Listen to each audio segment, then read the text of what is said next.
We walk amongst ghosts every day, be it sights of war and strife, or poverty and horror. The twisting, snaking paths are beautiful, but can lead us to some things undiscovered and terrifying. From the Mississippi Delta to the jungles of the Far East, the dead demand to be acknowledged. This is what we do here. Welcome to the House of Asher.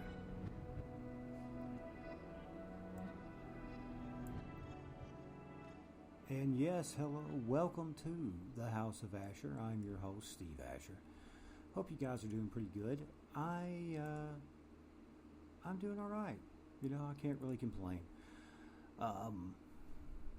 Sure, things can always be better for people, but I try to look toward the positives because there's a lot of them there. Don't get me wrong. You know, everybody wants something a little bit different. Maybe they want a nicer house or a nicer car or this or that or more money in the bank or whatever. But the really important stuff, you know, well-being, your health, family, those are things that you can't really replace. So that's what I'm trying to look at. And you know, it's funny, and some people will look at that and sort of put it off to good luck or bad luck, which kind of touches on what I'm going to talk about in this particular little episode, which you guys may be listening to me on Spreaker or YouTube or iHeart or Spotify. Spreaker, which is the home base for this. But wherever you're at, thank you for tuning in. As I was saying, we think about good luck, bad luck. Of course, we think of four-leaf clovers or rabbit's feet. Some people's got a lucky coin. Heck, you know, some sports people have lucky socks or a lucky shirt. You know, they absolutely have to play in the playoffs with that particular item.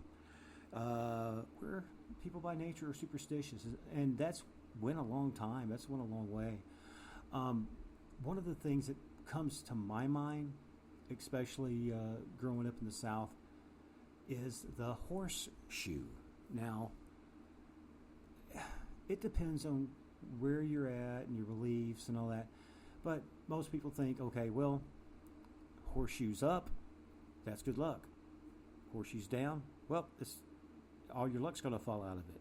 So for whatever reason, the horseshoe is sort of synonymous with getting something that's more toward the positive in the luck department. Well, I don't know if you've ever noticed it, but most early horseshoes were iron. Okay? Which, you know, if you touch on a lot of different stuff, I mean, that ties in with a lot of different folklore. I know, I'm not for sure the origins, probably the oldest that I remember hearing was the story about the blacksmith and the devil. Now, this is an Irish story. Basically, the long and the short of it is, there was a blacksmith, and he was hard at work in his shop. Now, he was, of course, forging horseshoes and other things. Well, out of nowhere, the devil appeared and demanded his own shoes, because apparently the devil does not have a good shoe designer in hell. I don't know why. You would think it would be, you know, within the realm of his ability to do stuff.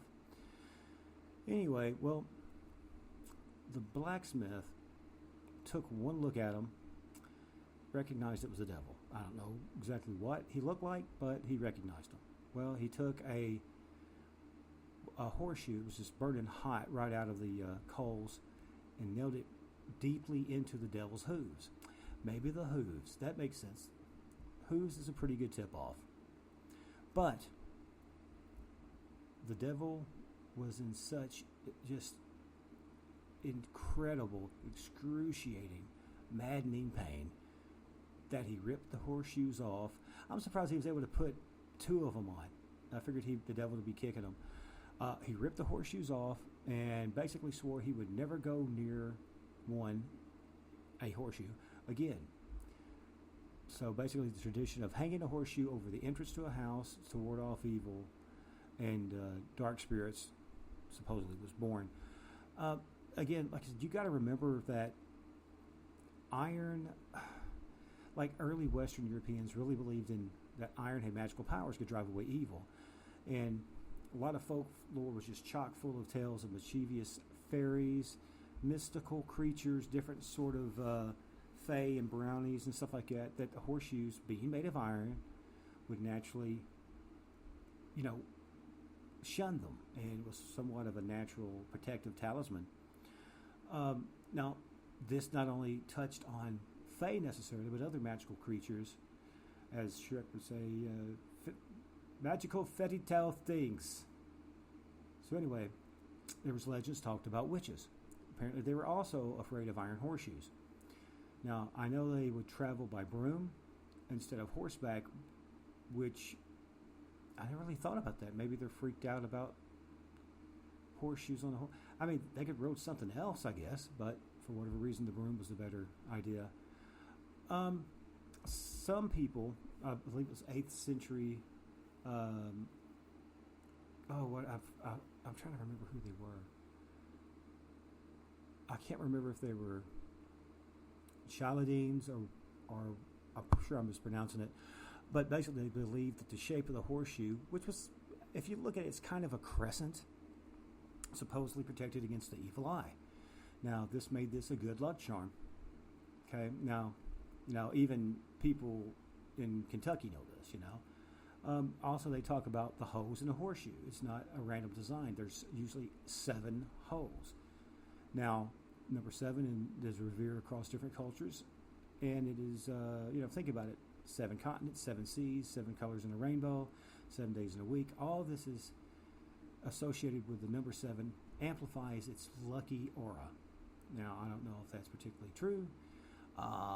Again, as I mentioned earlier, some people think resembling a U kept the good luck from spilling out. I don't know. That very well could be. And some people believe that the hills down orientation showered blessings onto those who passed beneath it. So it's from what culture you're from. I've heard some people say maybe the solution is to have 2 horseshoes, one upside, one facing up, one facing down. So, either way, you kind of hinge your bets. I don't know. You'd think one would cancel the other one out, but I don't know. To me, it was always a very quirky thing, and I know it's funny because, like, when I was a kid, we'd play horseshoes. So I don't know what the significance of that was. I never felt particularly lucky playing horseshoes, but it maybe just having those around. And when I was a kid, they were metal. Everything's plastic now and all that. And but this is also the time of lawn darts, so it was kind of a gnarly time. But we survived, right? Gen X, here we are. But I do think that I just think by nature we're hardwired for superstition. I think we're hardwired for believing, oh, this is a lucky whatever, or this is, step on a crack, break your mother's back, that kind of thing. It just seems that we can't quite escape it. I mean, we're a lot more advanced, I guess, we're in a lot of ways than we were 100, 200 years ago. But we still have these traditions and these quirky little things. If nothing more in artwork and just things that we don't even consider it really being a superstition. We just consider it some sort of like local, quirky, thing like that. Like I said, I mean, how many times have you walked into a place that, an older place that had a horseshoe, or an older home that would have wagon wheels, which some people's like, well, why do they have wagon wheels? Well, usually they were made out of iron. So again, another sort of talisman to help protect against something. I've heard people talk about wind chimes, which supposedly would scare off creatures. But I don't know. Were those early ones made of iron? Maybe it also served that purpose. I really don't know. But I would be curious what you feel about it. If you guys want leave a comment. And as always, if you like what I do here and you want me to keep doing stuff like this, send me some ideas, send me some suggestions. Criticisms is always great. As long as it's productive, I appreciate it. And tell me what you think about it. Tell me some weird superstitions from your family, or maybe, depending on where you're at, your part of the world. I would be very interested to kind of see what you grew up with. And maybe you didn't grow up with any superstitions at all. But I almost can bet you there was something, some oddball little thing you may not even realize is a superstition. But odds are it has some root, some basis in a superstition, or at least wishful thinking. Let's just say that.